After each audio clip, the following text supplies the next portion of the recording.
Komiði sæl, við erum Torfi Guðbrandsson og Kristín Gunnarsdóttir og við ætlum að flytja ykkur stuttan fyrirlestur miðlalæsi. Hvað er miðlalæsi? Miðlalæsi er þessi færni og kunnátta í fjölbreyttri miðlanotkun.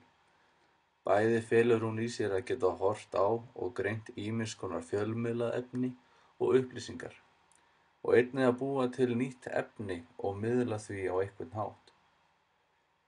Til að byrja með tengdist miðlalæsi aðeins fjölmiðlum eins og dagblöðum, útvarpi og sjónvarpi, en með breyttum tímum og miklum framförum á sviði vísinda hefur hún fært kvíarnar út í stafræna miðlun þar sem tölvur og netið spila stærstu rulluna. Miðlamenntun leggur mikið upp úr því að fólk greini fjölmiðla á gagnrýninn hátt. Það er nefnilega ómögulegt fyrir fjölmiðla að fjalla allt sem fram fer á okkar ástkæru jörð, svo þeir taka aðeins agnarbrot af því sem gerist. En hvers vegna verður það sem fjallað er fyrir valinu en ekki eitthvað annað? Við greiningu á efninu hafa nemendur með sér 5 lykilhugmyndir, en þær snerta höfundinn, tjáningarformið, móttakendur, innihald og tilgang. Mikilvægt er að gera sér grein fyrir því að með hverri lykilhugmynd fylgir lykilspurning. Miðlalæsi gengur samt ekki einungis út á það að gagnrýna fjölmiðla, heldur einnig fjölþætta færni þar sem fólk getur notið einhvers efnis eða nota það. Þeir sem eru miðlalæsir eru til dæmis læsir á ýmis myndmál eins og í kvikmyndum og jafnvel tónlist. Hver kannast ekki við það að lesa plötudóma í dagblöðum og rekast á lýsingarorð eins og sveimkenndur og lágfýðslegt? Þessir miðlar eiga sín táknkerfi sem almenningur hefur ekki endilega aðgang að, en þeir sem eru miðlalæsir á táknkerfi ákveðinna miðla geta notið sín betur í slíku umhverfi.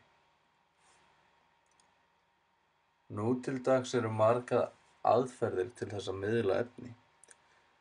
Til að byrja með var prentmiðillinn sá eini, en með tímanum hefur maðurinn sem betur fer fundið upp á fleiri aðferðum til að miðla efni manna á milli. Þar er tölvan í aðalhlutverki, en maður fer varla langt í dag án hennar viðkomu á einhverjum stað í ferlinu. Verkfærin sem eru í boði í dag, eins og til dæmis myndavélar og hljóðnemar, þurfa á tölvunni að halda svo að efnið komist á fast form og finni sér einhvern stað til að vera á. Fólk í öðrum heimshluta getur til dæmis horft á myndband sem er tekið upp á Íslandi heima hjá sér án þess að hafa mikið fyrir því. Miðlalæsi er ekki fag sem er innilokað inn í tölvustofum, heldur hefur það hlutverk í nánast öllum greinum og getur komið að góðu gagni við ýmis verkefni. Eins og ég var að tala þá getur miðlalæsi tengst inn á allar námsgreinar með einhverjum hætti. Miðlalæsi felur í sér nýja nálgun og hugtök en ekki endilega nýja námsgrein sem slíka. Eitt af meginmarkmiðum miðlalæsis er að auka færni fólks í sínu tungumáli og þá skiptir engu hvort er að ræða talmál eða ritmál. Með þessu verður til færni til að átta sig á öðrum málum eins og til dæmis myndmáli.